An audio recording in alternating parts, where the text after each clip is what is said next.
All right, everybody, welcome back to Beans No Ball for the Week 13 recap.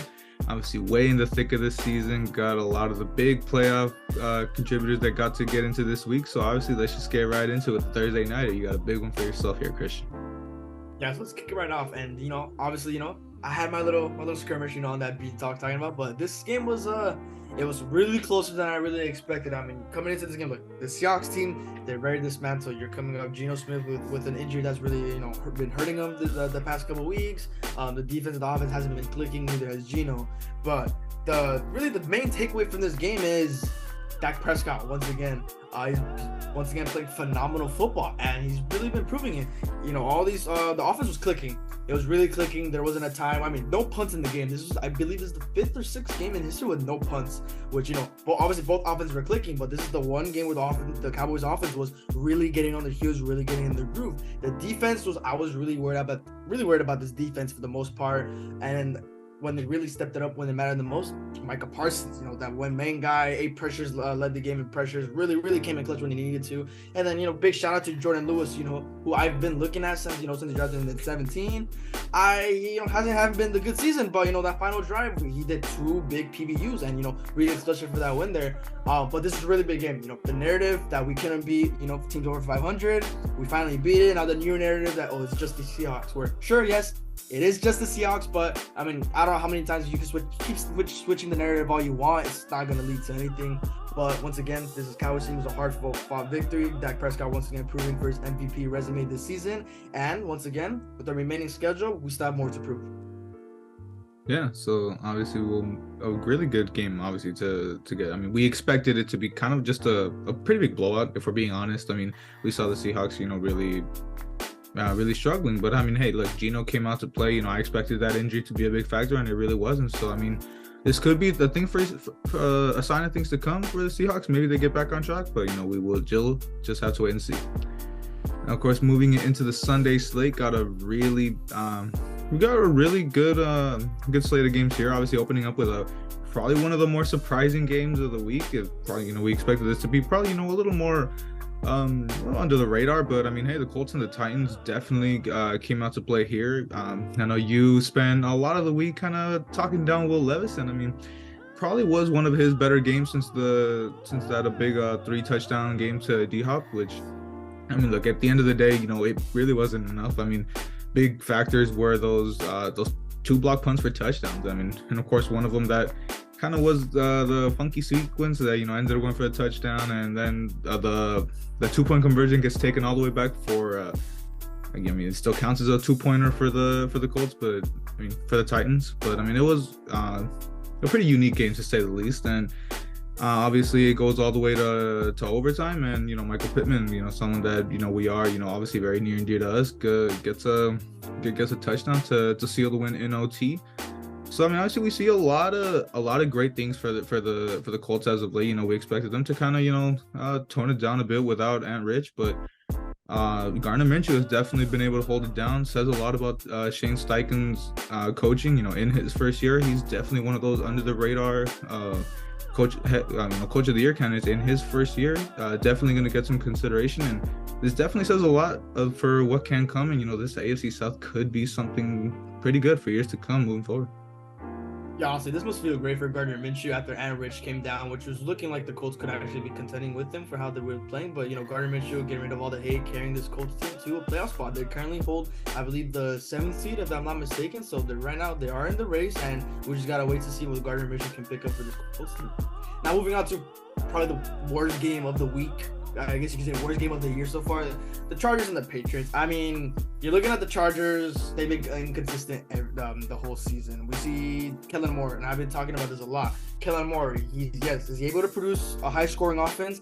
Yes, but does it really matter when they cannot pick it up when they really need to? I mean, you can argue Herbert's clutch gene, it's not there. Kellen Moore's play calling ability in crunch time, and still horrible. And then the story of the season for the Chargers team, Brandon Staley.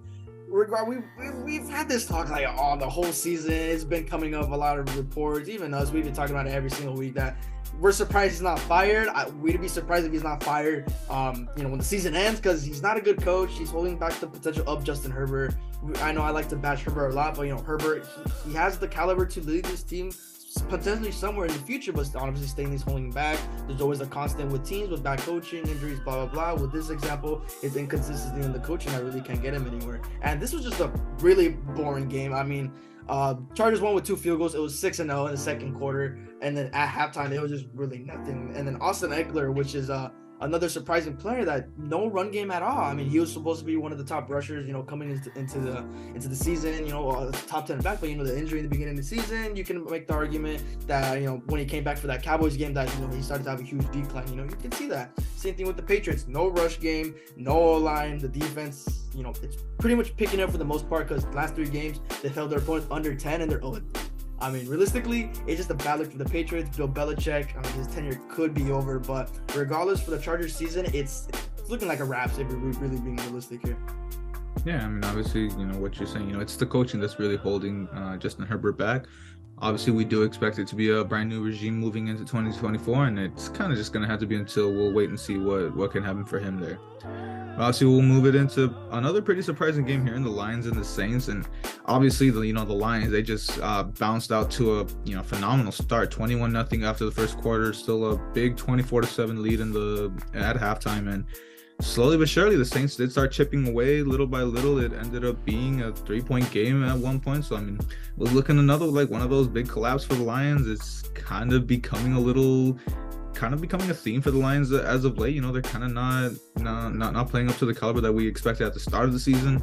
Kind of seeing a lot of those holes that we kind of do expect on the Lions team, but hopefully that defense can actually pick it up moving forward, because that is kind of the big tell here. And obviously for the Saints, Derek Carr did go down with injury, and Jameis Winston did go in. He did play a pretty good game. Obviously, we saw that little circus touchdown catch for Chris Olave. Things were looking great for the Saints for a while, but obviously they did come just short. The Lions offense, sure, it is what's been good. Obviously, we saw Jameson Williams get a touchdown. He's kind of been getting himself back into the mix as of late. So, I mean, yeah, like I said, it's the Lions offense that's really picking it up. It's, that Lions defense, little by little, that we're starting to see the same signs that we did last year. So, eventually, if they don't pick it up, it's definitely going to be, I mean, as much as my prediction was a little lofty for what my actual bracket was, my original prediction of the Lions being a one and done in this playoffs is starting to look like it may be possible now. Yeah, they're really rolling in the first quarter, and then that defense just suddenly started looking like the defense from last year. So it's a really huge concern, especially up against the Saints team with Derek Carr carrying the load and him not playing so well. So obviously lots of concerns to draw with this Lions team. And then moving on to another, let's stay with the South with the Falcons. This division is it's been iffy all season, but once again another boring game against the Falcons hosting the Jets hosting the Falcons. This is just another Jets disaster class. Once again, rocking with Tim Boyle after benching Zach Wilson, which, I mean, like I said before, you're benching mid for mid. There's really nothing to really go over this game other than Saleh. For the most part, last season I guess you can say in a way he kind of turned this Jets culture around. Getting them to one and done. They're at one point at a good record, and then a huge decline. Obviously, with the whole quarterback situation with Zach Wilson, and you had that one legendary Mike White game, and then from there it was just a straight downfall. And then this season with their arguably a really great defense that it was really greatly produced, but obviously with once again quarterback situation, the whole Aaron Rodgers situation, and hopefully him returning for like a mid-December return. Again, I really wouldn't want that. I mean, 70 days recovery from an Achilles tear that's supposed to take months to recover. I don't know what type of juice he was on or whatever drugs Rodgers was taking, but honestly, he just got to sit out for the season, rest up, get all the therapy he needs for next season to reload. Because with this defense, really great defenses, they don't last this long. If you're lucky, you can get at least 5 years with a really good defense, and then from there you start losing players, contracts, this and that. But the Jets team, it's really dysfunctional. Same with the Falcons team. The fact that they're leading the division right now. Desmond Ridder, really mid-game. Sure, he got a touchdown, but not really much to say here. It was just two bad teams, pretty much going head-to-head at this point. Yeah, no, I mean, a horrible game to say the least. It was pretty underwhelming. Can't really say much more. And obviously, we see Zach Wilson was asked to be placed back into that starting role, and he he doesn't want to. So I mean, it's a lot of dysfunction we see in the Jets at the moment, and so to see. I mean, we do see they signed Brett Rippon. Obviously, we know the legend of Brett Rippon. We will see if he gets the start moving forward. But in my experience, I would definitely not want to see that. Good looking for Jets fans. Of course, we'll move it into another surprising game here, the Cardinals and the Steelers. And obviously, we had a lot of conversations with our boy Lemus, and obviously big disappointments for him here. Just I guess it just starts a little tailspin for the Steelers. I mean, firing Matt Canada was only going to get them so far. I mean, we expected a big resurgence in the offense, and now obviously we see, just no offense to begin with here. I mean, against a 2-10 team at the moment, this one gets them to 3-10, but 24 points against them. I mean, this Steelers defense was becoming one of the bright spots as of late, and you let the Cardinals put up 24. I mean, Kyler Murray has been kind of showing signs little by little. I mean, these are things we really wouldn't want them to see as of this season. I mean, they're fucking up their tank, they're fucking up their chances to get Marvin Harrison Jr. So that's their own thing to look at for the Cardinals, but keeping it back on the Steelers, offensively, Kenny Pickett, obviously, once again, the struggles, obviously he went down. Steelers did pick up Trace McSorley on their practice squad, so I know you're kind of saying, what if they go with him, but honestly, still expecting him to be that backup option. Mitch Trubisky will probably be getting to start Thursday night, so obviously quite the mid-off we'll get to see Thursday night. We'll talk a little bit about that later, but definitely a big disappointment for the Steelers. With at this point they had playoff aspirations, and at this point I don't really think that's going to keep going. Yeah, honestly, it's like I said when we talked about last week, I didn't want to base that one game without Matt Canada to see where the Steelers go. And once again, this is a prime example. Without not letting one game decide, the whole future of the season. So regardless, Kenny Pickett with him being out, and they're gonna roll with Mitch with most likely, and we'll just obviously gotta see. Hopefully, we can have Lemus on the channel for one of these days, see what he thinks. But obviously, time will tell. Moving on to a blowout, a very, very huge blowout from a team that's known for blowing out these teams this season, and the Dolphins once again blowing out horrible teams, which you would expect from a great team. Tua, he had a great game. Let's just start off with there. He had a great game regardless. Sure, it was the Commanders. You can say the narrative, blah blah blah, bad team. Who cares? I mean, he had a good game. Doesn't matter. And then Tyreek Hill, which is the story of the game. Story of the season with Tyreek Hill. I mean, he's just doing generational numbers. I think he is on pace to break Megatron's record for the most receiving yards in the season. Megatron's, I believe, is at 1937 or around there, if I'm not mistaken. But I think what everyone's really looking at is Tyreek Hill. If he wants to get the respect for this record, he would have to do it in 60 games. If we want to be realistic here, because look, Megatron has 16 games. We have they now have an extra game with 17. So obviously, it would make the sense that you got it in 17. Megatron did have an extra game, blah blah blah. But obviously, that's what a lot of people are really expecting if he were to get it one game less this season, which I would assume, because Tyreek Hill has been averaging 100 every single game. But obviously, another narrative is when they really the Dolphins struggle against these really good teams. But obviously, they're still in the top of the seed in the AFC, but obviously they gotta pick it up before this happens. And then with the Commanders, it's the same old thing. Sam Howell, no protection. Coaching's horrible once again. It sucks to see, because Howell, he does look potential to be potentially the franchise quarterback of this franchise, but obviously, the owner, coaching, it just does not lead good for Sam Howell if we want to be realistic here.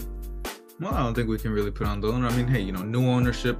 It's a transition period, and at this point, the Commanders probably, don't expect them to, just bounce out at you just yet. But come a few years, obviously we see the Joe Harris, Magic Johnson ownership. It's definitely bringing good things for them going forward, and hey, hopefully a stadium deal, because out of that in a horrible FedEx Field. But of course, we'll move it into probably another one of the great games of this week. Obviously, this was my highlight game. Really expected a great one here, and Texans, obviously, they came out to a firing start up, I believe, 13-0 at the start. And, sure, it was a slow start for Russell Wilson. It was kind of, where we were thinking, back on that narrative, but it did take them a while. But near the end of the third quarter, they did start firing back again. It was looking pretty good. I mean, he did get those 2 late touchdowns, but at the end of the day, it was those turnovers that really did hurt Wilson. I mean, 3 interceptions was the key thing here. 2 of them to Derek Stingley, one of those big ones right at the end in the end zone. Broncos did have a big chance to really win this game. But unfortunately, Russell Wilson with those end zone interception, obviously, reminiscent of the old Super Bowl 49 Malcolm Butler one. A bit of a stretch there, but makes you think a bit.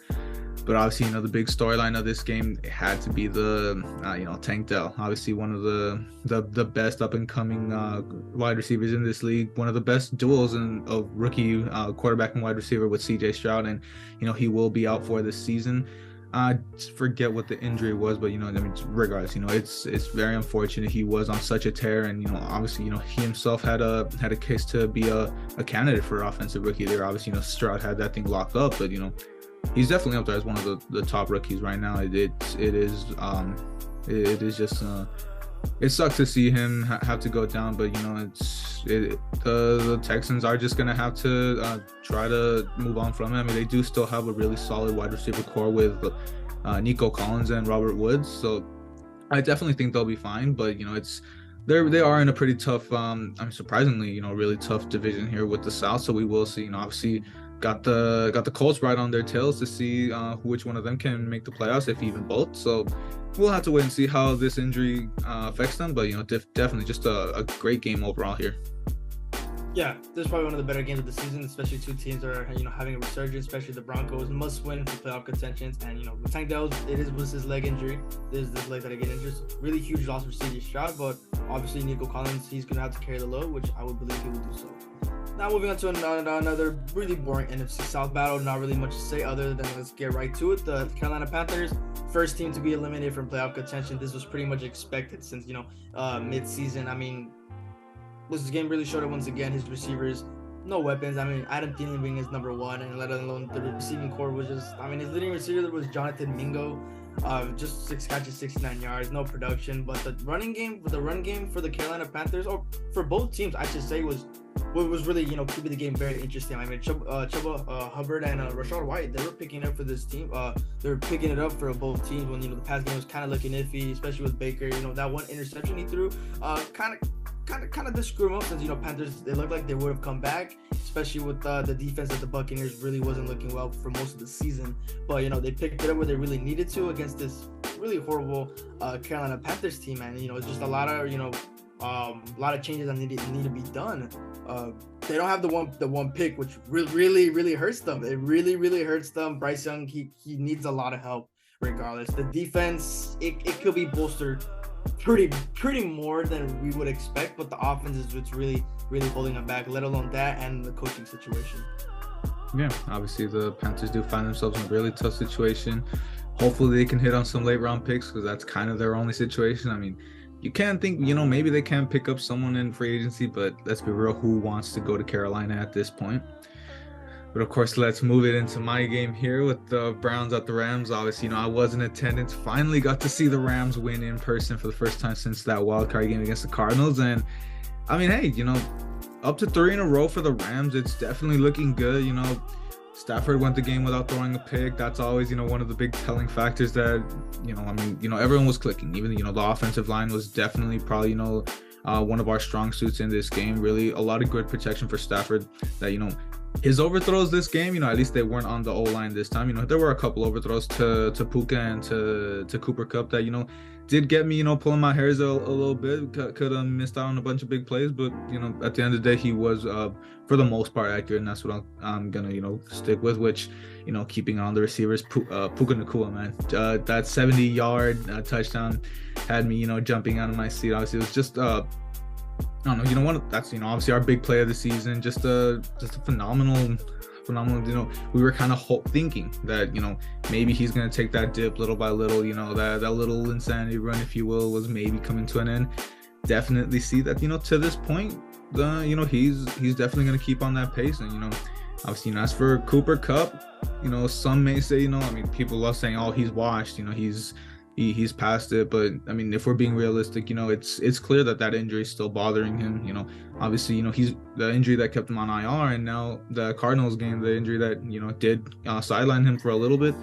It's clear he's not 100%. He's going to be out there no matter what, but it's clear he's going to be missing out. And to this point, obviously, if Cooper Kupp was 100%, he'd be our wide receiver one, but at this point right now, Puka Nacua is our number one, and we're gonna roll with him. He's definitely been, I mean, he's proving it to this point, and I'm definitely really happy to see him keep this progression.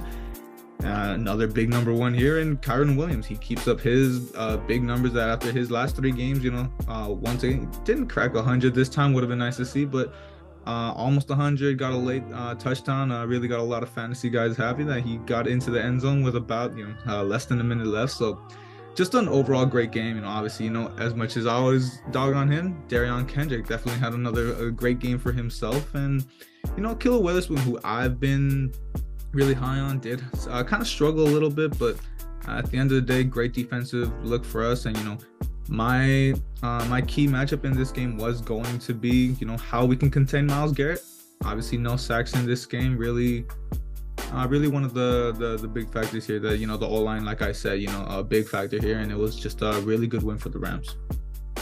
Yeah, the Rams are really picking it up. I know you're finally happy that they're finally doing something, and then allowing 0 sacks against this arguably a top 3 defense. So it's really good to see that Rams are making a push, and then obviously sweeping the Seahawks, which really improves your the playoff hopes, especially with them kind of on a stumble. So obviously they're really picking it up. Stafford's really looking well, especially that defense as well.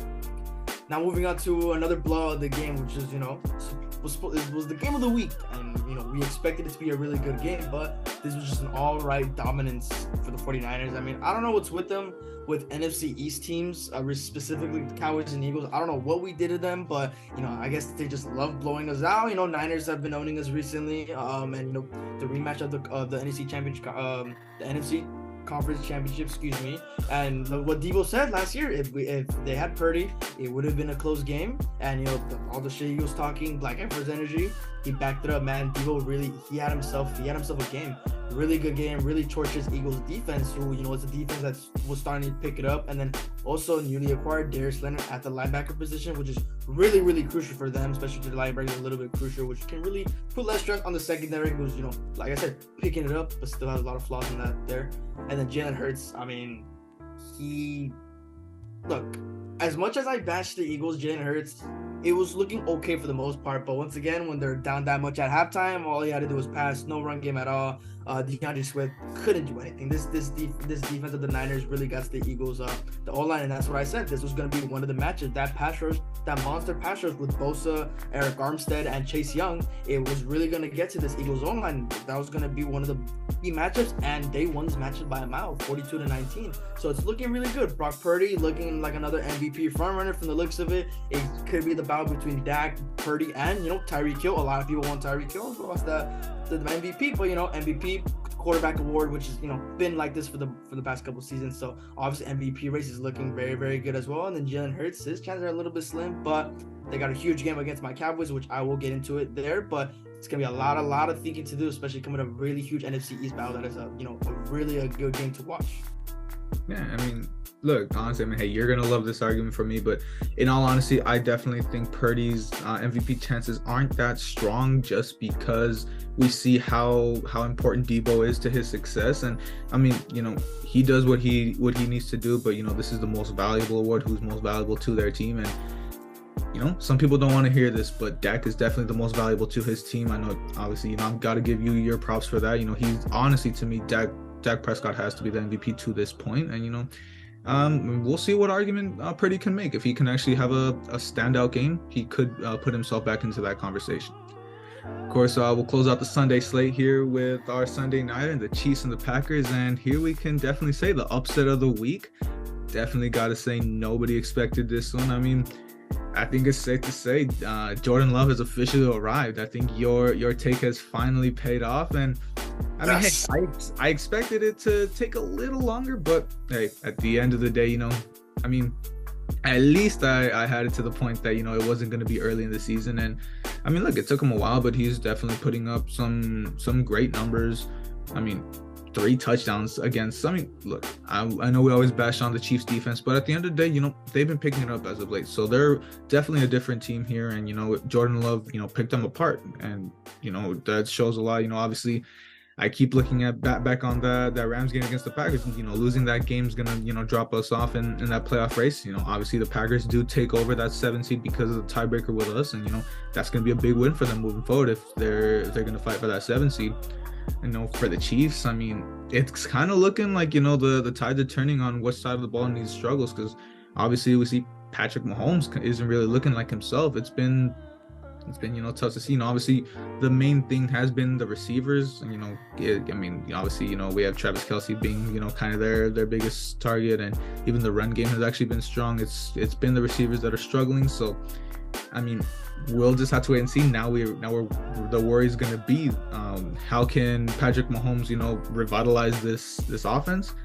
But of course, a lot of people are going to talk about the calls at the end of the game, but let's be honest, both teams were getting hosed on some pretty bad calls. So as much as it sucks, they did get evened out. So I mean, I'm gonna have to say, they didn't really have that much of an effect, especially when we see the scoreboard. A 2-possession win for the Packers. Definitely going to be a great one for them moving forward. Yeah, so my takes on Jordan Love, it's finally starting to really look well. I would admit I did switch up earlier in the season that he wasn't looking well, and then as soon as he started picking it up, kind of going back on that Jordan Love train again. But it's really looking like my take on it. It's looking phenomenal against this Chiefs team that you would expect them to win with that defense. So really, the Packers, playoffs being the question, it's most definitely the case. But obviously, Jordan Love, continue the way he's playing right now, they could make a push. And now closing off the final game with the Monday Nighter, which was another thriller, and another game where injuries, man. It's just once again another horrible for this season.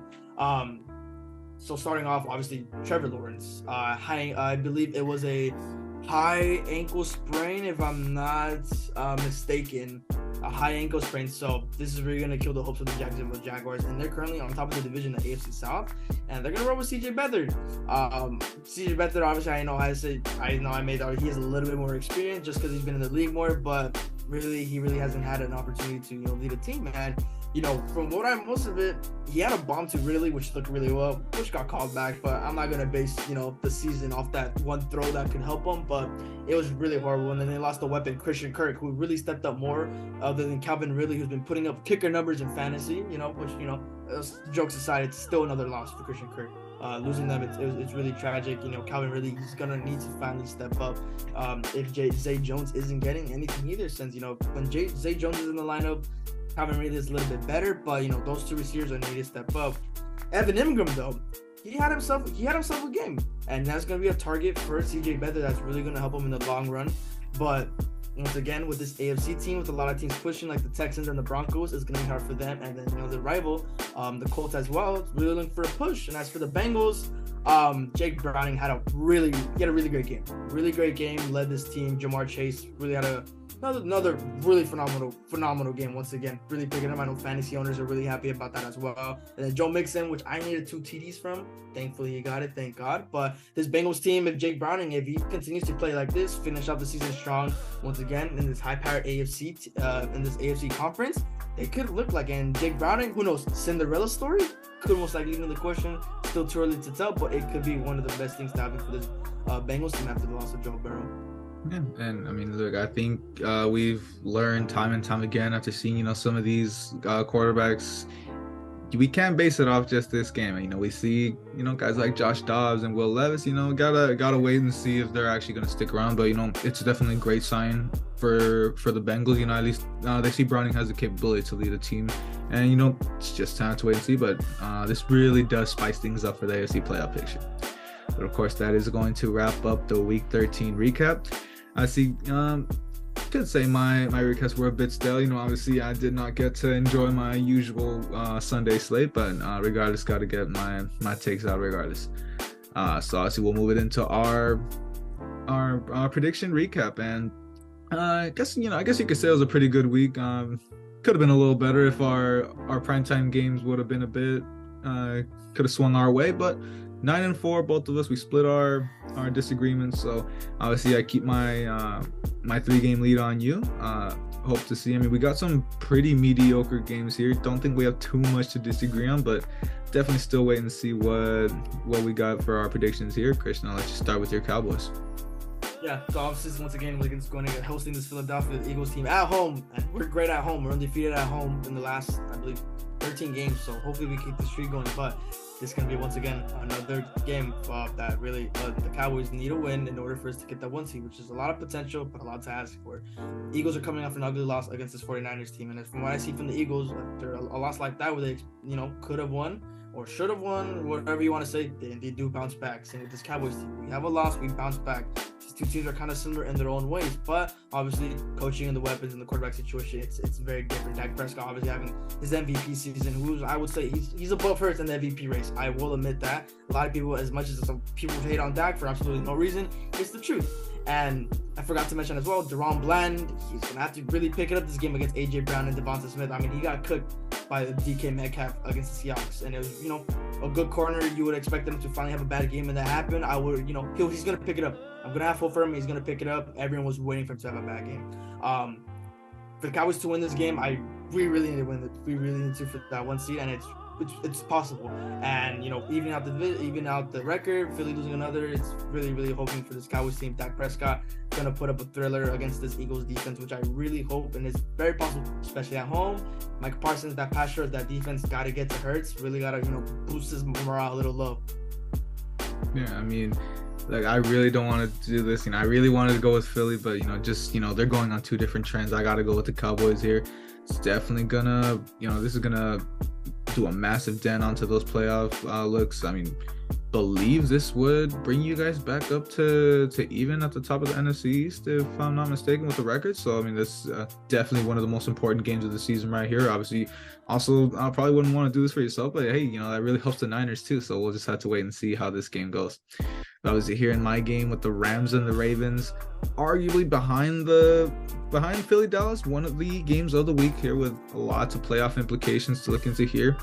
I'm going to say right off the bat, I'm going to go with the Ravens, as much as it hurts me. I do believe that the Rams have more than a fair shot at this game. It all depends on, what version of the Ravens we get. And this is something that I've been preaching, time and time again every time we talk about the Ravens. Sometimes we get a MVP level Lamar and an MVP level offense that, this crazy good defense that we see with the Ravens. But, at times we get a really subpar game from them, and if the Rams can do what they did to the Browns defense, that obviously like we said, we put up damn near 40 on the top defense in the league. So if we get that type of production from the offense, and if the defense, obviously, if our corners can really pick it up from what we expect, from a great showing last week, I guess probably some subpar receivers, but if we get some good production from them, I definitely expect a great possibility that we could pull it out. But being realistic, I do believe the Ravens obviously are the stronger team, and they do have the more chance. For predictions, I will put my bias aside and say that the Ravens will probably pull this one out. Obviously, for my key matchup for this game, it's what I just mentioned right now. It's going to be what Kendrick and Witherspoon can do against guys like Zay Flowers and OBJ, and whoever comes out on top in those matchups is definitely going to be the winner of this game. Yeah, and closing out with my highlight game of the week, it's going to be a game where 2 teams with playoff implications are really at stake here coming in. Once again, December, going to bring that once back again. December football is going to be the most important coming into the playoffs, and it's going to be Jacksonville and Cleveland. It's the quarterback situations. Trevor Lawrence, he's most likely going to miss some time. I didn't keep up after the injury was reported with the high ankle sprain, I believe, but we don't know if it's season ending or just a couple games. But regardless, it's still a huge blow. And then obviously with the quarterback situation with Cleveland with Joe Flacco. Don't get me wrong. He had an okay game against the Rams, not until the second half, kind of picking up a bit. But your Rams just pretty much sealed the deal. But Joe Flacco, don't get me wrong, he looked really well. And realistically, my key matchup with this game, it's going to be the quarterback duel. It's going to be whichever offense can score first, because it's going to be a really big defensive battle, dude. It's going to be a really big defensive battle coming into this game, and it's really just whatever offense scores first that could probably be the winner. And who knows, it could be another thriller towards the end, like it was in that Monday nighter. But it's just a lot to see, really. I mean, with Cleveland, they were really had high hopes for that playoffs, especially with that defense. And then after the Rams exposed them, Jacksonville top of the division, and how stacked this AFC conference is, it's going to be really, really tough battle for both these teams. So a win here this win for these teams, it's a must if they really want to keep up in this race. Yeah, and Look, I mean, like you said, we don't really know that much about Trevor Lawrence just yet, but he may even have a chance of playing this game. We still don't even know if he will be playing on that. Obviously, we know. Obviously, it was a higher stakes situation with Mahomes, but he did play on that high ankle sprain himself throughout the playoffs. So just wait and see how much of an effect it's going to have on Lawrence. Of course, keeping it on Mahomes, that is going to be my key match, my highlight game of the week here, with obviously one of the more interesting rivalries that have been forming in this league, with the Buffalo Bills and the Kansas City Chiefs. Obviously, we know the history in this game, and it's definitely going to be a really important game for the playoff implications. As we know, I mean, the Chiefs, they have slowly been slipping down as of the different division leaders right now, and of course the Bills. What haven't we talked about them? They are probably one of the big disappointments up to this point, and it's just a big key. Obviously, it's definitely a winnable game for them. We see, in the positions the Chiefs are in, these are two teams, a win here kind of really resets their season. It kind of resets the tone, and what could be moving forward. My key matchup here, I'm going to take the same page from you from your game, and I'm going to have to say it's the quarterback battle. Obviously two quarterbacks that aren't playing up to their capabilities as of late. It's going to come down to who can kind of, rewrite the script and actually, have a game for themselves. And I honestly really do believe Patrick Mahomes is going to have a more solid game. I think, a kind of sub topic to get into for the key matchup would probably be, which of the defense comes out stronger. And, we see the Chiefs defense is a little higher. They have been, kind of picking up as of late. And, we always talk about that Bills defense. They've been really disappointing. So I really think Mahomes is going to have a stronger game, definitely have a really big bounce back off of a pretty poor showing against the Packers. And I think the Chiefs are definitely going to come away with this one. So, of course, that is going to wrap us up for our mini preview for Week 14. Hopefully to get a lot of great information for this one moving forward. Only two teams on bye. The last week that we'll have bye, so obviously the last 3 weeks of the season we do have a full 16 slate of games, so I hope definitely to see that coming. But of course, thank you guys for watching. Hope you guys can like and subscribe, comment if you like, and we'll see you guys in the upcoming videos.